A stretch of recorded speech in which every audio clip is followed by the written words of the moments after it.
మీ ఎలాంటి వ్యాపార ప్రకటనలకైనా వెంటనే మా ఛానల్ సంప్రదించండి. అందరికీ నమస్కారం. ప్రస్తుతం మనతో పాటు సుప్రసిద్ధ జ్యోతిష్య వాస్తు పండితులు బ్రహ్మశ్రీ డాక్టర్ నాయకంటి మల్లికార్జున శర్మ గారు ఉన్నారు. సో అక్టోబర్ మాసంలో మేషరాశి వారి పరిస్థితి ఏ విధంగా ఉండబోతుందో గురువు గారిని అడిగి తెలుసుకుందాం. నమస్కారం గురువు. నమస్కారం అండి.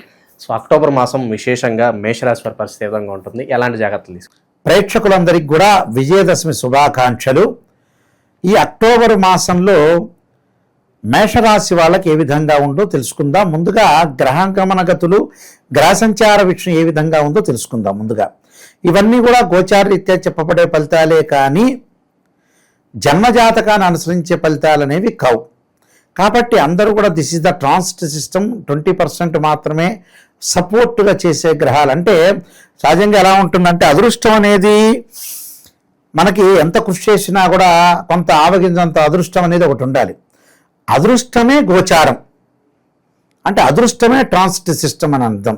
అయితే గ్రహగమన గతుల్లోకి ముందుగా మనం వెళితే ఈ అక్టోబరు 18వ తారీఖున మిథున రాశిలో ఉన్న గురుగ్రహము అతిచార సంచారం చేత కర్కాటక రాశిలోకి ప్రవేశం జరుగుతుంది. అలానే అక్టోబర్ 3వ తారీఖున శని మీనరాశిలో వక్రస్థితిలోకి వెళ్ళిపోతాడు. అంటే ఈ రెండు అతిపెద్ద గ్రహాలు అనేవి మార్పు జరుగుతుంది. అంటే గురువు మిథునంలోంచి కర్కాటక రాశిలోకి వెళ్ళిపోవటం, అలానే రాహువు కుంభరాశిలో సంచారం, అలానే ముఖ్యంగా కేతు వచ్చేటప్పుడు సింహరాశిలో సంచారం జరుగుతుంది.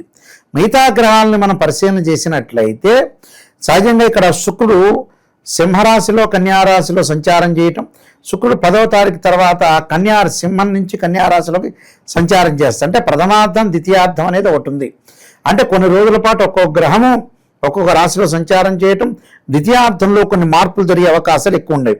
అలానే రవి అంటే ఏదైతే ఇక్కడ కుజుడు సింహరాశి నుంచి సింహము కన్యారాశిలో సంచరిస్తారో రవి వచ్చేటప్పుడు కన్యా తులారాశిలోకి సంచారం చేయటము, అలానే ముఖ్యంగా కుజుడు వచ్చేటప్పటికల్లా తులా వృశ్చిక రాశిలోకి సంచారం చేయటం, అలానే బుధుడు వచ్చేటప్పటిగా తులా వృశ్చిక రాశిలో సంచారం చేస్తారు. ఇది గ్రహస్థితి. ఈ గ్రహస్థితిలో ముఖ్యంగా మేషరాశి వాళ్ళకి ఏ విధంగా ఉందో తెలుసుకుందాం. మేషరాశి వాళ్ళకి ఏదైతే మీనరాశిలో శని వక్రగతిలో ఉన్నారో లాభాల బాటలో ఉండే అవకాశాలు ఎక్కువగా ఉంటాయి. అంటే అధిక లాభాలు కలగటం ఒకటి, అనుకున్న పనులన్నీ కూడా సక్సెస్ చేసే అవకాశాలు ఎక్కువగా ఉండటం, ప్రతి పనిలో కూడా విజయం సాధించే అవకాశం, నిష్ణాతులతోటి కలయిక, సర్వత్రా విజయం లభించే అవకాశం ఎక్కువ ఉంటుంది. అంటే ఇవన్నీ కూడా గోచారీత్యా చెప్పబడే ఫలితాలే. జన్మజాతకంలో ఎలా ఉందో శని ఎలా ఉన్నాడో కుజుడు ఎలా ఉన్నాడో వాళ్ళ జాతకాన్ని బట్టే మనం అనుసరించి మృదంగా వెళ్ళాలి. అలానే శని యొక్క ఫలితం అనేది వక్రగతిలో ఏదైతే 3వ తారీఖు నుంచి శని వక్రగతిలో ఉంటాడో ఆ వక్రగతి వల్ల అనుకూలమైన ఫలితాలు జరిగే అవకాశాలు ఎక్కువ ఉంటాయి, లాభాలు ఎక్కువగా జరిగే అవకాశాలు ఖచ్చితంగా ఉంటాయి. అలానే గురువు 18వ తారీఖు వరకు కూడా మిథున రాశిలో సంచారం చేయటం వల్ల ఈ మేషరాశి వాళ్ళకి వ్యయాధిపతి, అలానే వ్యయాధిపతితో పాటు వీళ్ళకి భాగ్యాధిపతి అయిన గురువు తృతీయ చతుర్థాల్లో ఉంటాడు. అంటే తృతీయం అంటే 18వ తారీఖు వరకు ఉంటారు, 18 నుంచి చతుర్థ స్థానంలోకి వెళ్తాడు. తృతీయంలో ఉన్న చతుర్థంలో ఉన్న మిశ్రమ ఫలితాలు ఎక్కువగా ఉంటాయి. అంటే గురువు 2, 5, 7, 9, 11 స్థానాల్లోనే మంచి ఫలితాలను ఇచ్చే అవకాశం ఒకటి ఉంటుంది. కాబట్టి ధనపరంగా ఇబ్బందులు లేకపోయినా ఉద్యోగపరంగా ఇబ్బందులు ఉండవు, వ్యాపార పరంగా ఇబ్బందులు ఉండవు, కానీ డబ్బును పొదుపు చేయటం అనేది చేసుకోవాలి. అంటే వృధా భ్రమణం, వృధాగా తిరగటం, డబ్బులు అనవసరంగా ఖర్చు పెట్టడాలు, ఖర్చు పెట్టేది ఏదో తెలియలేకపోవటం, ఇలాంటి వాటిల్లో కొంత పొదుపు పాటించి ముందుకెళ్ళటం చాలా ఇంపార్టెంట్ ఇక్కడ. అంటే శని బాగున్నాడు, అలానే మేషరాశి వాళ్ళకి రాహువు బాగున్నాడు.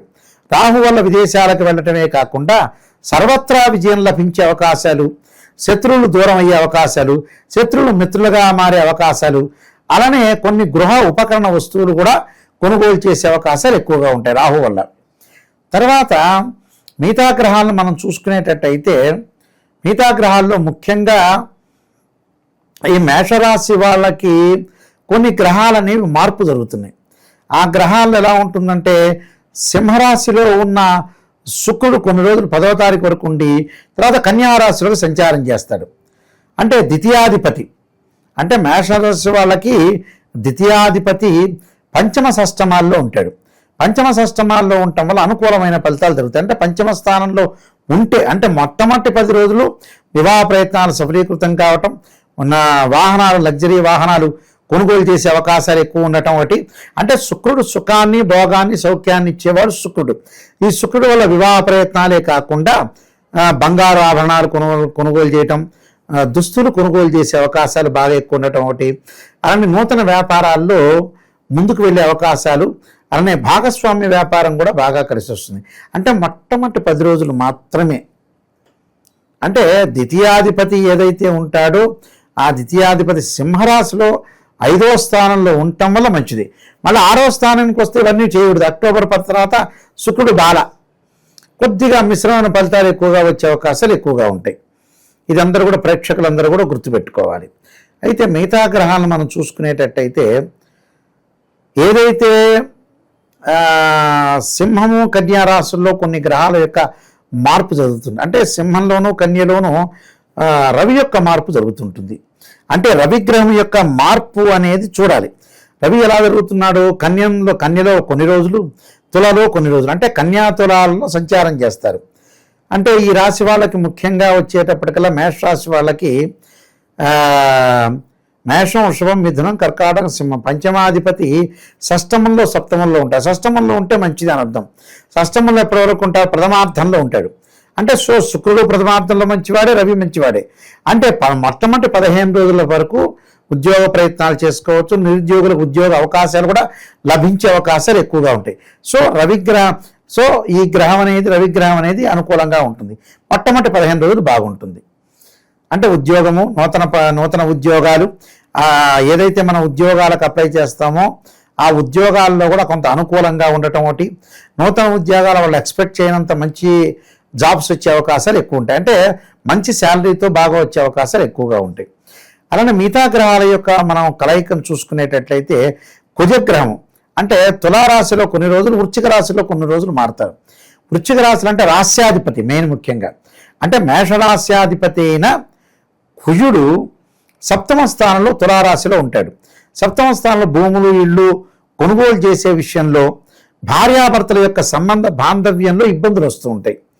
అంటే సర్దుబాటుతనం లేకుండా, అంటే వైఫ్ అండ్ హస్బెండ్ రిలేషన్ అనేది కాంట్రవర్షన్ కాకుండా కాంప్రమైజింగ్గా వెళ్ళాలి. అంటే సర్దుబాటుతనంతో ముందుకెళ్ళటం మంచిది. సర్దుబాటుతనం లేదనుకోండి ఎన్నో ఇబ్బందులు కలిగే అవకాశాలు ఎక్కువ ఉంటాయి. కాబట్టి భర్త ఒక మాట అన్నా, భార్య ఒక మాట అన్నా కూడా సర్దుబాటు చేసుకొని ముందుకెళ్తే మనకు మంచి జరిగే అవకాశాలు ఎక్కువ ఉంటాయి. ఎందుకంటే రాస్యాధిపతే 7వ స్థానంలో ఉన్నాడు. 8వ స్థానంలో ఉన్నప్పుడు, 8వ స్థానం ఎప్పుడు వస్తాడు, ద్వితీయార్థంలో వస్తాడు. అంటే 15వ తారీఖు తర్వాత ద్వితీయార్థంలో వచ్చినప్పుడు కూడా కుజుడి యొక్క ప్రభావం వల్ల ఆరోగ్యపరంగా, ఆరోగ్యం అంటే ప్రమాదాల పరంగా జాగ్రత్త ఉండాలి. అంటే వాహనాలను అతి స్పీడ్గా నడపకుండా, వాహన ప్రమాదాలు జరగకుండా, దీర్ఘకాలిక వ్యాధుల విషయంలో కొంత శ్రద్ధ పెట్టడం చాలా మంచిది. అలానే ఇది కుజుడి యొక్క ప్రభావం. బుధుడి యొక్క ప్రభావం ఉంటుంది. బుధుడు తుల, వృశ్చిక రాశుల్లోకి వెళ్తాడు. ప్రథమార్థంలో తులలో ఉంటాం, తర్వాత వృశ్చికంలోకి వెళ్తాడు. అంటే తృతీయాధిపతి అయ్యాడు. ఇక్కడ మేషరాశి వాళ్ళకు తృతీయాధిపతి, షష్టమాధిపతి అయిన బుధుడు 8వ స్థానంలో ఉన్నాడు. అంటే ఏదైతే తులా, వృశ్చిక రాశుల్లో ఇక్కడ ముఖ్యంగా 7వ, 8వ స్థానంలో ఉన్నాడో వ్యాపార పరంగా ఆచితూచి అడుగు వేయాలి. ఏ వ్యాపారం చేసినా కూడా డబ్బులు అనేవి ఎక్కువగా ఖర్చు పెట్టుకోకుండా ఎంతవరకు మితంగా ఖర్చు పెట్టుకోవాలో మితంగా ఖర్చు పెట్టుకొని ముందుకు వెళ్ళాలి. అది చాలా ఇంపార్టెంట్. దాన్ని అనుసరించి వీళ్ళు ముందుకు వెళ్తే వీళ్ళకి మంచి జరిగే అవకాశం ఉంటుంది. కొన్ని పరిహారాలు చేసుకొని ముందుకు వెళ్ళాలి. గురుగారు, విశేషంగా ఈ మాసంలో ఎలాంటి పరిహారాలు, దైవారాధన వీళ్ళకి బాగుంటాయి అంటారు? ముఖ్యంగా ఈ రాశి వాళ్ళకి గురువు బాగలేదు కాబట్టి దత్తాత్రేయ స్వామి యొక్క కవచాన్ని, దత్తపారాయణాన్ని, దేవానాంచ ఋషీనాంచ గురుకాంచన సన్నిభం బుద్ధిమతంత్రి లోకేశం తమ నమామిం బృహస్పతి అనే మంత్రాన్ని చక్కగా చదువుకోవాలి. అలానే కుజుడి యొక్క ప్రభావం కూడా ఉంది కాబట్టి అంగారకాగ్ని శక్తి అస్తాయి మే తన్నో భౌమ ప్రచోదయాత్ అనే మంత్రాన్ని చక్కగా చదువుకుంటూ 2 జంట సర్పాలను దానం చేయాలి. అంటే సుబ్రహ్మణ్య స్వామి యొక్క ఆరాధన చేయటం వల్ల వీళ్ళకి మంచి జరిగే అవకాశాలు ఎక్కువ ఉంటాయి. ఎందుకంటే ఇవన్నీ కూడా గోచారీత్యా చెప్పబడే ఫలితాలని బర్త్ చార్ట్ ప్రకారంగా ఉండే అవకాశం అనేది ఇక్కడ ఉండదు. కాబట్టి దిస్ ఇస్ ట్రాన్స్ సిస్టమ్. అంటే మనం ఏదైతే గోచారీత్యా చెప్పబడే ఫలితాలు కొంత సపోర్ట్, లైఫ్కి సపోర్ట్ చేసే అవకాశాలు ఉంటాయి. కాబట్టి ఈ రెమెడీస్ చేసుకుని విష్ణు సహస్రనామ పాలన చేసుకోవాలి.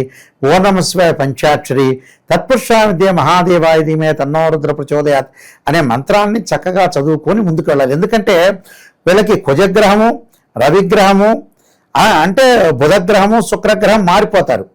అంటే శుక్రుడు మారుతాడు, అలా రవి మారుతాడు, అలానే బుధుడు మారుతాడు, కుజుడు మారుతున్నాడు. ఎక్కువగా ప్రథమార్థంలో ద్వితీయార్థంలో మార్పులు ఎక్కువ జరుగుతున్నాయి కాబట్టి కొద్దిగా జాగ్రత్తగా ఉండి ముందుకెళ్ళటం అనేది మంచిది. ఓవరాల్గా మేషరాశి వారి పరిస్థితి ఏ విధంగా ఉండబోతుంది, ఎలాంటి జాగ్రత్తలు తీసుకోవాలి, అద్భుతంగా వివరించారు. ధన్యవాదాలు. నమస్కారం అండి.